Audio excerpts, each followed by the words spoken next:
Hey traders, Kill Stokes here of Trading Powered. In today's video, we're going to look at how December went in my live trading room, a look back, we're in a kind of a recap of the year as a whole, and then a lesson that I promised you guys last time on IPDE, Identify, Predict, Decide, Execute. So sit back, relax, and enjoy the weekend review.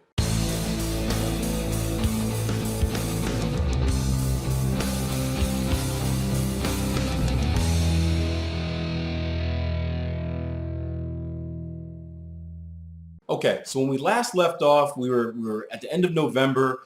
We were up a good amount for the year, up 30-something or 40-something% in the live room for the year. And I made a goal. I said last year we returned about 42%, I think, and I made a goal to try and beat that. And it was all going to come down to December, the final trading month. You could think of it like the final seconds left in an NBA game. We're taking the last shot to either win it or lose it.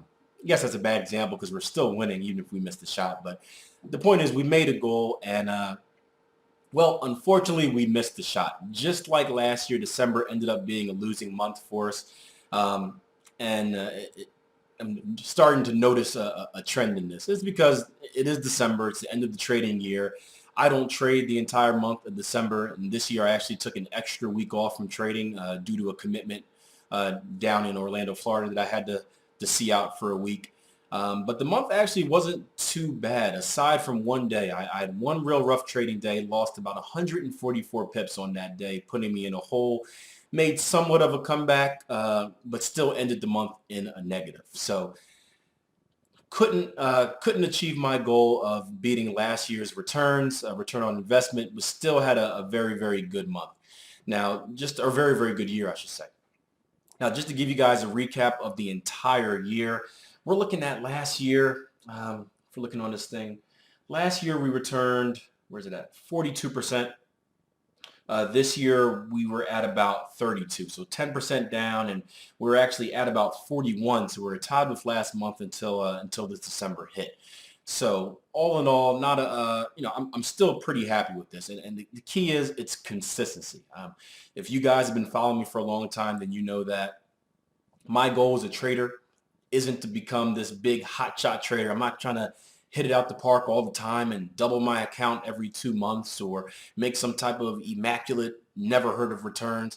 I'd much rather be nice and consistent throughout the year. And by consistent, I mean if I can bring back 3% a month, on average for my return on investment, I am quite fine with that. Trust me. And that's what we do throughout the year in the live room. We bring a little bit back, a little bit. Every once in a while we have that big month. Let's see. This year we had a few 7%ers. Last year we had an 11%er, a 15%er. Every once in a while we get that big month. But for the most part, we're just inching along. Slow and steady wins the race. And well, over the last 2 years, if we were to add everything up and say not readjust the account, no money management, we're looking at an 82% return on investment, based off a $5,000 account over the last 2 years. So I'm pretty happy with that. Despite not achieving this year's goal, we're still positive. We've almost doubled our account in a live room over the last 2 years. And, well, looking forward to doing the same next year. Of course, with that being said, at the end of the year, I always take the time to look back over my stats, look back over my data and see what can I have done better? What am I doing that's working well? What am I doing that's not working too well? And, well, I'm going to come back a little later and talk to you guys about that.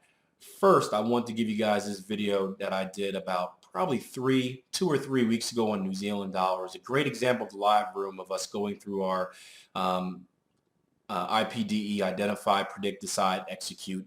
And really, I wanted to show you this to get you inside the mind of a professional trader. A lot of traders start with advanced patterns because, well, it's probably the simplest, most cut and dry way to trade. It's hey, a Gartley pattern is this, X to A is this, A to B is that, B to C is that. It's pretty black or white. But as you evolve as in a trader, as you start to get more knowledge on price action, market harmonics, and just the overall feel of the market, you can still use those advanced patterns, but you can start taking those predictions to the next level and well, just watch and see how we did it. Okay, guys, I'm here from, we just finished a live room session. We're looking at New Zealand dollar. I'm actually going to delete all this. I want to give you guys a quick lesson, or maybe not even a lesson, just a quick run through of the power of harmonics and the power of prediction and what we looked at in New Zealand dollar today. Now, since we first did our analysis, price action has moved a little bit further than we expected, but here is the step that a professional trader takes, and we're talking about IPDE. Identify, predict, decide, execute. You've heard me say it before. You'll hear me say it again. It's a simple four-step process that you need to attack the markets consistently. So the first thing is identify. We want to identify what the trend is here in the markets. I'm just going to draw a simple line, and we're going to go initial structure low to new structure high right here. We do slightly get a break and close above this level. We then have our outside return. We then have another new structure high. We then have an outside return. So at this point, we're still thinking bullish trend, right? We have higher high, higher low, higher high, higher low. We get a move right here. And at this point, we can't really call this an outside return of a bearish trend because we're just not quite sure yet. Actually, this move is a little, I want to be nitpicky. They're both at the same level. Anyway, once we do this, once we get past this level, of my minor DSR level, what do we have? We now have a lower low, lower close. So this is the first signal in a potential bearish rotation based on the trend of this time frame. Now, what I told the traders in the room was, and it was addressing a question actually, was where is price action most likely to go? We've just been in, we've just converted to bearish rotation. Where is price action likely to go? So identify. Next is predict. And well, the easy prediction is, get this pointer on it, easy prediction is retest our previous structure lows, right? This is the easiest prediction. So the prediction is price action will probably continue down here. So after that, we need to identify, predict, decide how would we enter the market using our if-then thought process. If price action comes down to structure lows, then I wait for a double bottom. If a double bottom comes and I buy a next bar market, that type of stuff. And then obviously E is to execute. But before that, now that we have a bigger picture idea of where the market is most likely to go, the next step that the next advanced step you would take is, well, how is the market going to get there? And there's either two ways. You know, markets either, you only go up or down essentially. You go sideways for a little bit, but basically up or down. So the market's either going to just bomb straight down there, or we're going to come to this level, we're going to retrace back in the previous structure before extending down there. And that's when we started really looking at our harmonics, and we took this. If we pay close attention to the market's movement, let's make this a different color. Let's go orange. If I take this leg right here, this most recent swing high to swing low, if I copy and paste that, you'll see that price action put an equal measure move to our structure lows right here. And this is where we were first looking at the market. An equal measure move down here. So an ABCD pattern, you guys can call it. Also, if we look at the inner move, our B back to our C leg, let's make this a different color as well. You'll see that an equal retracement move of what we had before would line up right with our structure prediction. We predicted what? Price action would come right back into a previous structure level before retracing back down. Look at that. Swing high to swing low, outside return, equal harmonic move, equal retracement back down. There's a good chance that the market's going to come back up into this level. Now, one of the traders in the room also identified this. He said, hey, Akil, it looks like there's an advanced pattern there as well. And originally, I thought that may mess up our analysis, but check this out. And actually, let me pause for a second to see if you guys can see it. I think I spoiled it earlier by having my stuff up, but we have a potential cipher pattern here as well. We have an X to A to B retracement. We have a B to C extension. And then we're looking for our D completion at the 786 of our X to C move. If I bring that 786 in,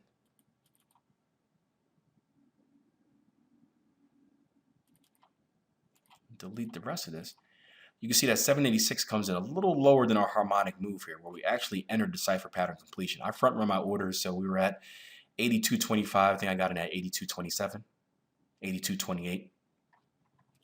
Now, if we look at our cipher pattern, we know that target ones are going to be at our 3 to 2 Fibonacci retracement from our C to our D leg. So let's go ahead and bring that on.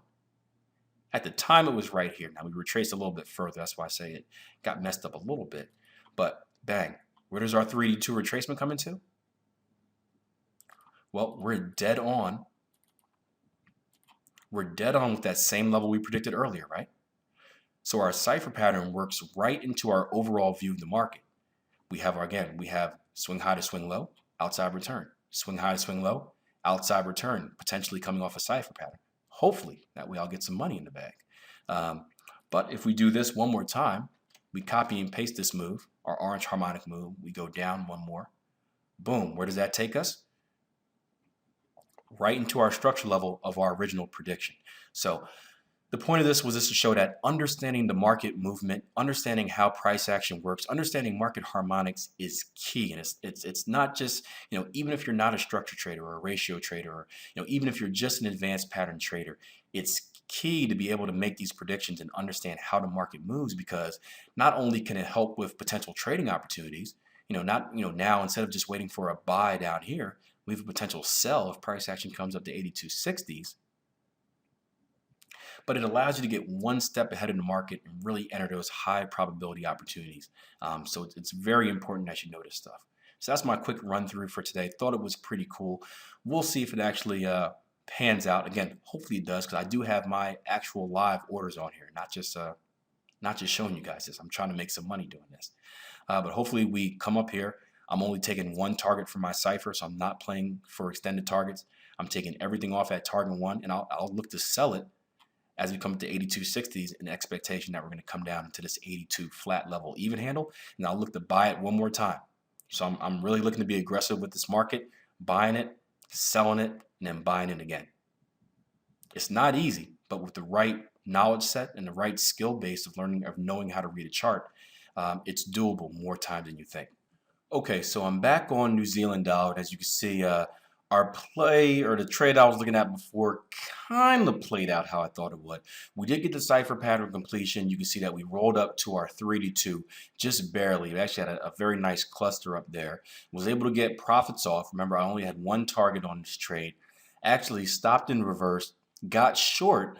The market came all the way down to our structure level, got second profits off there, or got, I guess, profits from the second trade off there. Market double bottomed down here with RSI divergence, took it long, and you can see finally lost on that second trade. So it worked out for the most part, and that's trading. We're not going to be 100%, but I did catch a nice outside return on the way up slash cipher pattern. I did catch the extension, a trend continuation trade on the way down. Would have been perfect if I could have caught that counter trend double bottom move back up. I would have looked like a genius in front of you guys. You guys would have been like, who is this guy? He's out of control. Unfortunately, that did lose. You can see we broke through the double bottom and got stopped out down here. Now there's actually another trading opportunity, another trend continuation opportunity coming up. You can see we broke previous resistance. Resistance now acts as support. We're pushing up there, and if we put in an equal harmonic move here, you can see we're going to come right back into that structure level. We'll probably have, let's see, let's draw it out a little bit. 1414 in there. See what a Fibonacci. 1414 and a 618. So you'll see we'll have some pretty good Fibonacci confluence in this level as well. So there could be another shorting opportunity there. Now I'm actually heading out to a dinner meeting, so I don't want to stay in front of the markets all the time and take another chance. But did want to follow up with you guys on this video and just show you guys that, hey, making these predictions, it pays off. And then more importantly, you're not going to win every trade. Again, the last part didn't fulfill the way I thought it would, but I'll take two winners. I'll take two winners and a loss any day. Again, we made about 20 pips on the way up, made about 50 pips on the way down, lost about 10 or lost about 20 on the third trade. So you can do the math for yourself. That equals profit. So glad I could use this as an example for you guys. And who knows, if I get back tonight and price action comes up to this level, maybe I'll add on to this video. If not, I'll see you guys next time, and I appreciate you joining me. Okay, so before I let you guys go, I did want to talk about, I guess, what I say, my goals for the next year. First of all, some eye-catching stats from the live room. If I go back over, see if I can click back to, was just keeping track of the numbers. All the currency pairs we trade. I trade a 6-pair portfolio in the live room. All the pairs were pretty much about the same. Euro dollar being the best at about 57%. Pound dollar being the worst at about 47%. All the rest of them right in the middle. So all about the same. One of the big differences I saw were in my patterns, though, where the cipher pattern ended up 71% correct, which on the lower time frames is exactly what I wanted it to be at. That's exactly what my testing showed me. So it's good to see that hit that mark. However, the Gartley pattern was actually really, really low to me. The Gartley pattern was only 44% correct this year, which is a little, I don't want to say quite alarming, but a little bit, I expected better. Now, one of the reasons that it's a little low is because I have a different way of taking targets on a lower time frame. Typically, for my swing trading, my higher time frame trading, I'm looking at a target 1 of being our 3D2 retracement, a target 2 of being our 618. On the lower time frames, I adjust that a little bit, with the 618 being target 1, and then depending on the situation, target 2 either being a 786, 886, 127 extension, you name it. So that's going to hurt the efficiency of the pattern a little bit, because essentially we only get that winner if target 2 is hit. But I didn't think it'd be that much to take it down to 44%. And a lot of traders are asking me this, well, Kill, does that mean you're gonna dump the Gartley, or does that mean you're gonna relook your technique of taking target 2s as target 1s on the lower time frame? And the answer is no. And it did cross my mind for a little bit, but one of the things that you have to realize is I don't really care about the win percentages. As long as it's profitable at the end of the day, that's what matters the most. Did the system or did the strategy make money? At the end of the day, that's what's really important. But it's all about opportunity, and taking that extended target 2 allows me to get in more opportunities than, well, I would have other hand. Now, I have a strict rule. I need a certain amount of profit margin in order to take the trade. If I can't get at least 10 pips, the trade is just not worth me taking. Once you take into account the spread and then commission and all that stuff, if you're shooting for less than 10 pips, you're essentially breaking even once you get your stats back. So I need more than 10 pips. And a lot of the times on the smaller time frames, these 5-minute charts, even sometimes on these range bar charts, we're gonna find and discover really, really small patterns where that normal target 1, which is the 3D2, may not be in that 10 pip range. But however, the target 1 that we take in a live room, the 618 target, will be. And what that allows me to do is get involved and participate in more trades, taking that higher second target than taking the normal first target, 3D2, and saying, oh, pass this one. Oh, can't take this one, have to pass up on that one. And the key is opportunity. Now, I know that these patterns are profitable. I know that strategies I trade in my room and in my trading in general are profitable. If they weren't, well, I wouldn't be trading, obviously. So the question I need to ask myself is, how many times can I involve myself in that opportunity that should be profitable? And it's like I talk about it like a coin flip theory. I tell my traders, hey, if we're gonna flip the coin, we're gonna play a game. Heads I win, tails you win, and whenever you win, I give you $1.50. Whenever I win, you give me $1. And I ask them, how many times do you want to play that game? And the answer is always the same. Well, we want to play that game as many times as possible because, in the long run, if you're consistently getting $1.50 every time you win, yet consistently only giving me $1 every time you lose, well, you're going to make money, especially with a game like a coin flip where it should be a 50-50 chance, or it is a 50-50 chance. So it's the same way with involving myself in these patterns. I know that they're profitable. The question is, how many of them can I involve myself with per day, per month, per year, per what have you? So With that being said, no plans on going back to shortening my targets in order to boost my win percentage because, again, that just doesn't matter to me. It was profitable. We saw that in the stats for the year. We saw that in the stats over the past 2 years. Um, so why fix it? So other than that, swing trading, some of my goals for 2014, I am going to go back to a smaller portfolio. I say that every year. Last year in the syndicate, I got in the habit of trying to watch too many pairs just so I can provide that many opportunities to syndicate members. I figured, hey, if I watch more pairs, if I watch 16, 17 pairs, there are going to be more opportunities for Gartley patterns, cipher patterns, bat patterns, what have you, which means I can do more videos for the syndicate members, which means they feel like they're getting more bang for their buck. But I that doing so gets me away from the way I want to trade. So I'm going back to about a 10 pair portfolio in my swing trading. If I get ideas from other traders or other members, I'll take a look at them and post them if they're relevant and if they're good opportunities. But for me, going back down to 10 pairs, really going to focus more on structure and harmonics. And we worried about syndicate members bang for their buck. Well, for $20 a month, you're still going to get quite the bang for your buck with a few videos and an abundance of trading opportunities throughout the week. So that's it. Good year. I appreciate you guys joining me. For you guys that are in the live room, can't wait to see you guys again. 12V Transformation members, same here. Syndicate members, same here. And well, although we didn't end 2013 with a bang, it was still a great, great year, and we're going to look to do the same thing in 2014. So until I see you next time, plan your trade, trade your plan. Take care, and have a very happy day.